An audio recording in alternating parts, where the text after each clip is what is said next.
Hello everyone, hello students. So welcome back to Level Academy. Myself Shruti Sharma. So today we'll discuss about blood topic, which I have already given you notification. The blood is a very important fluid in our body. यानी कि blood जो होता है वो हमारी body में सबसे important वाला जो फ्लूइड होते हैं. फ्लूइड हमारी बॉडी में बहुत सारे होते हैं, जैसे यूरिन हो गया, CSF हो गया, साइनोवियल फ्लूइड हो गया, पेरिकार्डल, पेरिटोनियल, बहुत सारे ऐसे फ्लूइड हैं जो हमारे ऑर्गन वाइज डिफ्रेंशिएटेड है. बट इन सब में अगर हम बात करें मेन तो कॉमन हमारा सबसे इम्पॉर्टेंट होता है वो है हमारा ब्लड. तो ब्लड क्या होता है आज हम इस वीडियो में पूरा देखेंगे और हम ये इसमें क्विक पॉइंट्स यानी कि ब्लड के बारे में आप जितनी इन्फॉर्मेशन देखेंगे कम है, लेकिन अगर हमें यहाँ पे अगर हम समराइज करके अगर इस चीज़ को पढ़ें, अगर हम इसमें मेन अगर चीज़ों को हाईलाइट करके देखेंगे तो हमें अगर ब्लड के बारे में कभी पूछ लिया जाए तो हमें कितना मैटर हमारे लिए सफिशिएंट है वो इस वीडियो में आपको पता चलेगा. ठीक है, तो बिल्कुल बेसिक सा टॉपिक है ये और बिल्कुल बेसिक पॉइंट पे ही मैंने ये आपके लिए प्रिपेयर किया है, स्पेशली पैरामेडिकल के बच्चों के लिए, कि अगर आपको देखना है कि ब्लड क्या चीज़ होती है या ब्लड में किस तरह से हम इसको डिफाइन कर सकते हैं. तो आइए स्टार्ट करते हैं आज का वीडियो. तो blood is a red vascular connective tissue. Connective tissue मतलब क्योंकि आपको मालूम है हमारी बॉडी के अंदर बहुत सारे ऐसे टिश्यूज होते हैं, तो इन सबको कनेक्टिव रखने वाला वैस्कुलर यानी कि सारे ही सब में, क्योंकि जाने वाला कौन सा फ्लूइड है, हर कोई फ्लूइड तो नहीं जाता है हमारी बॉडी के अंदर टिश्यू ऑर्गन तक. ब्लड एक ऐसा है जो कि सभी ऑर्गन्स के अंदर घूमता रहता है, जाता रहता है, सर्कुलेट होता रहता है, तो इसको क्या नाम दिया गया है,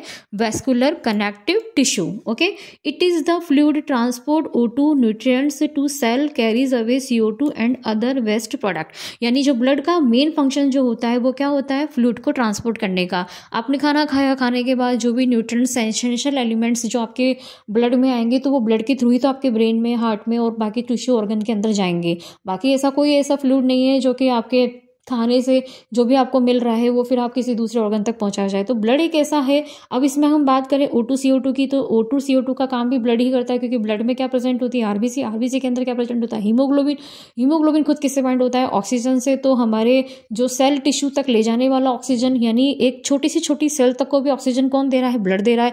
वहां पे जो मेटाबॉलिज्म एनाबॉलिज्म जो भी रिएक्शंस हो रही है उसके बाद जो CO2 जनरेट होती है तो वहां वो कहाँ ले जा रहा है, वापिस हमारे लंग्स तक लेके जा रहा है. तो इस तरह से ब्लड का काम क्या होता है, circulation of O2 and CO2 का. मतलब कि अच्छा खून आपके जाता है बॉडी के सारे पार्ट में और फिर वहां पे जो मैकेनिज्म होती है, वहां जो एक्टिविटी होती है, वहां से जो CO2 जनरेट होती है, देन फिर वो लंग्स के अंदर वापस आके देन फिर प्यूरिफाई होके देन फिर O2 आपके बॉडी के अंदर सर्कुलेट होती है. तो बेसिकली आपको समझ में आएगा कि ब्लड क्या चीज होती है. तो आइए देखते हैं इसके आगे कैरेक्टरिस्टिक्स क्या है. तो ये थोड़ा सा विस्कस होता है, थिकर होता है और थोड़ा सा स्टिकी टाइप में होता है. टेम्परेचर इसका 7.35 4 पॉइंट स्लाइटली थोड़ी सी pH है, सॉरी ये. तो pH इसका जो होता है वो होता है 7.35 से 7.45 तक होता है.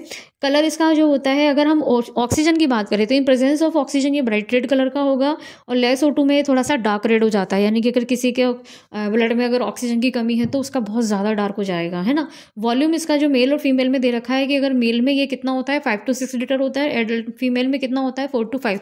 ये बहुत बेसिक सी चीज़ें हैं जो हमें सबको पता होनी चाहिए कि हमारी बॉडी के अंदर ब्लड कितना लीटर में होता है. ml नहीं है, ये लीटर है. ठीक है, तो फंक्शन मतलब अप्रॉक्स सेम ही होता है, ज़्यादा इसमें डिफरेंस नहीं होता है. फंक्शन ऑफ ब्लड की अगर मैं बात करूं तो जिसमें सबसे इंपॉर्टेंट है पहला ट्रांसपोर्टेशन है.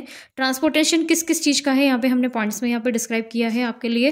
तो लंग्स से जो O2 जाएगी बॉडी सेल को, ध्यान रहे लंग्स से O2 कहाँ जा रही है, बॉडी सेल को जा रही है. ठीक है, यानी कि शुद्ध ऑक्सीजन जा रही है. ठीक है, फिर बॉडी सेल ने अपने अंदर जो भी क्रिया करी, जो भी एक्टिविटी करी, वहाँ पे जो भी फंक्शंस हो रहे हैं सेल के, वहाँ पे क्या जनरेट हुई है, CO2 वापस किसको जा रही है, लंग्स को. तो अगर हम मैं ये बात करूँ कि O2 और अगर CO2, तो O2 जा रही है सेल को, देन यहाँ से CO2 जा रही है फिर लंग्स को, और लंग्स से O2 कहाँ जा रही है, सेल में, CO2 यहाँ से जा रही है लंग्स में. तो इस तरह से ये क्या चलता है, सर्कुलेशन चलता रहता है, चलता रहता है. ठीक है, हमको प्यूरिफाई ऑक्सीजन मिलती रहती है, देन CO2 वापस हमारे लंग्स में जाती रहती है. तो GI ट्रैक्ट यानी कि गैस्ट्रोइंटेस्टाइनल, यहाँ पे भी जो न्यूट्रिएंट्स होते हैं, यानी कि हमारा खाना पचने के बाद जितने भी न्यूट्रिएंट्स हमें मिलते हैं, लाइक वाइटामिन, प्रोटीन, विटामिन, सब चीज़ें हमारी ब्लड के अंदर आने के बाद, है ना, वो कहाँ जाती है, बॉडी सेल्स में. क्योंकि ध्यान रहे कि बॉडी सेल टिश्यू सबको न्यूट्रिएंट चाहिए। अगर इनको न्यूट्रिएंट्स नहीं मिलेंगे तो बॉडी को ऑक्सीजन नहीं मिलेगी, सेल को ऑक्सीजन नहीं मिलेगी तो हमारे ऑर्गन्स फेल भी हो सकते हैं ना। एंडोक्राइन ग्लैंड्स यानी हार्मोन और बॉडी सेल्स, यानी कि दूसरा ब्लड का जो काम होता है, हमारी जो एंडोक्राइन ग्लैंड्स होती हैं जो कि हार्मोन को रिलीज करती हैं, वो हार्मोन भी किसके थ्रू जाते हैं हमारी सेल्स में, वो भी ब्लड के थ्रू ही जाते हैं। तो कुल मिला के ब्लड एक ऐसा फ्लूइड है जो कि हमारी पूरी बॉडी के अंदर क्या करता है, ट्रांसपोर्ट करता है। ट्रांसपोर्ट करने के कारण हमारी जितनी भी आवश्यक या एसेंशियल जो थिंग्स होती हैं वो कौन रिलीज करता है, ब्लड रिलीज करता है हमारी बॉडी के सारे ऑर्गन्स में, सारे पार्ट्स में। ठीक है, आगे देखते हैं इसका regulation. Circulatory blood help maintain the easer to of all body fluid, blood help in maintain pH, blood help in the adjust body temperature. ठीक है, और blood osmotic pressure influence whether counts cells interaction iron protein. यानी इसका क्या क्या काम हो गया यहाँ पे देखें इन शॉर्ट के अंदर। तो ये सर्कुलेटरी ब्लड का सर्कुलेट जो करता है उसके साथ में ये मेंटेन करता है हमारी बॉडी फ्लूइड को, साथ में ये पीएच को मेंटेन करता है, बॉडी के टेम्परेचर को मेंटेन करता है। दूसरा ये हमारे वाटर कंटेंट को, सेल को, इंटरेक्शन को, आयंस, प्रोटीन जितने भी इंपॉर्टेंट्स होते हैं उन सब के अंदर ब्लड का बहुत बड़ा रोल है। Protection, blood clotting protect from the excessive. आपको पता है कि ब्लड के अंदर क्या चीज़ प्रेजेंट होती है, थ्रोम्बोसाइट्स प्रेजेंट होती हैं। वो थ्रोम्बोसाइट प्लेटलेट्स क्या करती हैं, जब भी हमारे कहीं लग जाती है, घाव हो जाता है, चोट हो जाता है तो वहाँ पे क्लॉट बनाने का काम करती हैं। अगर ये क्लॉट नहीं होगा तो खून हमारा क्या रहता, बहता रहेगा। तो WBC क्या करती है, इन्फेक्शन के अगेंस्ट काम करती है। ब्लड प्लाज्मा, अब हम ब्लड प्लाज्मा की बात करें, क्योंकि ब्लड क्या है, एक तरल पदार्थ है, एक तरल थिंग्स है ब्लड, तो ब्लड को हम प्लाज्मा के नाम से भी जानते हैं। तो इसको अगर हम कहें कि स्ट्रो कलर्ड फ्लूइड है ये, blood made up of protein, water and other things solute. तो प्रोटीन में कौन कौन से आपको ध्यान रखना है, एल्बुमिन, ग्लोबुलिन और फिब्रिनोजन एंड अदर जो भी इसमें प्रोटीन्स प्रेजेंट होते हैं, इन सब का परसेंटेज यहाँ लिखा हुआ है। वाटर जो होता है 91% होता है वाटर ब्लड में। बाकी अदर जो सॉल्यूट होते हैं जिसमें इलेक्ट्रोलाइट के जैसे पोटेशियम क्लोराइड, सोडियम होता है। इसके अलावा गैसेस होती हैं कुछ जो कि हमारे ब्लड के अंदर प्रेजेंट होती है। आगे बात करेंगे हम इसमें फॉर्म्ड एलिमेंट की। तो फॉर्म्ड एलिमेंट को भी मैंने यहाँ पर डिवाइड कर रखा है कि इस consist of platelet and white blood cell. ठीक है, तो ये जो प्लेटलेट जो होती है वो कितनी होती है हमारी, 1.5 लाख से 4 लाख तक, और वाइट ब्लड सेल जो होती है वो 5,000 से 10,000 तक इसकी रेंज है। इसके अलावा ये दो फिर बटी होती हैं वाइट ब्लड सेल, ग्रेनुलोसाइट और एग्रेनुलोसाइट, जिसमें न्यूट्रोफिल, इओसिनोफिल, बेसोनोफिल। तो ग्रेनुलोसाइट मतलब कि इनके साइटोप्लाज्म में ग्रेनुल प्रेजेंट होते हैं। एग्रेनुलोसाइट मतलब जिसमें साइटोप्लाज्म में ग्रेनुल प्रेजेंट नहीं होते हैं। तो लिम्फोसाइट और मोनोसाइट, यहाँ पे इनका ये परसेंटेज मैंने लिख रखा है। इसके बाद हम आगे बात करेंगे हीमोपोइसिस की और हिमेटोपोइसिस की। ये बहुत इंपॉर्टेंट वर्ड है पैरामेडिकल के लिए, वहाँ पे बहुत बार ये वर्ड यूज होता है, पूछ भी लिया जाता है एग्जाम में। तो the process by which the formed element by blood develop and called haemopoiesis, यानी कि हमारी बॉडी के अंदर जब ब्लड बन रहा होता है या ब्लड डेवलप होता है, वहाँ पे जो फॉर्म्ड एलिमेंट बनते हैं, तो वो सारा जो प्रक्रिया होती है उसको एक वन वर्ड में अगर हम बोलेंगे तो क्या होता है, हिमेटोपोइसिस या हीमोपोइसिस। RBC and HB। अब हम सबको मालूम है कि हमारे ब्लड के अंदर 3 टाइप की जो सेल होती हैं, एक होता है RBC, WBC और प्लेटलेट। तो RBC में क्या होता है, ये बायोकॉन्केव डिस्क होती है, बायोकॉन्केव ऐसे डिस्क होती है ये। ठीक है, और इसके अलावा ये 7 to 8 माइक्रोन, नो न्यूक्लियस, इसमें न्यूक्लियस प्रेजेंट नहीं होता है। लाइफ स्पान 120, यानी इतनी जल्दी बनती है, 120 दिन में ये खत्म हो जाती है, यानी डेड हो जाती है, फिर नहीं बनती है। Carry protein HB, CO2 carry. RBC ही के अंदर HB प्रेजेंट होता है और HB ऑक्सीजन से मॉलिक्यूल से बाइंड होता है, उसी के थ्रू RBC, ब्लड में RBC प्रेजेंट है और ब्लड हमारे टिश्यू एंड सेल तक जा रहा है, तो हमें वहाँ पे क्या मिल रही है, ऑक्सीजन मिल रही है। इसके बाद हम बात करेंगे HB की। तो what is HB? It is iron containing molecule, protein molecule है ना। ये फीमेल में तो होता है 12 से 15 और मेल में होता है 13 से 17। कॉल्ड एज ए ग्लोबिन, यानी हिम को हम क्या बोलते हैं, ग्लोबिन के नाम से भी इसको जाना जाता है, क्योंकि इसमें प्रोटीन या पॉलीपेप्टाइड चेन होती है। जब हम HB पे जब वीडियो बनाएंगे तो वहाँ पे आपको पूरी HB की स्ट्रक्चर समझाई जाएगी कि कैसे उसमें Fe आयरन्स होते हैं या फिर इसमें क्या पॉलीपेप्टाइड चेन्स होती हैं, कितने टाइप की चेन्स होती हैं, वो सब HB के स्ट्रक्चर में आएगा।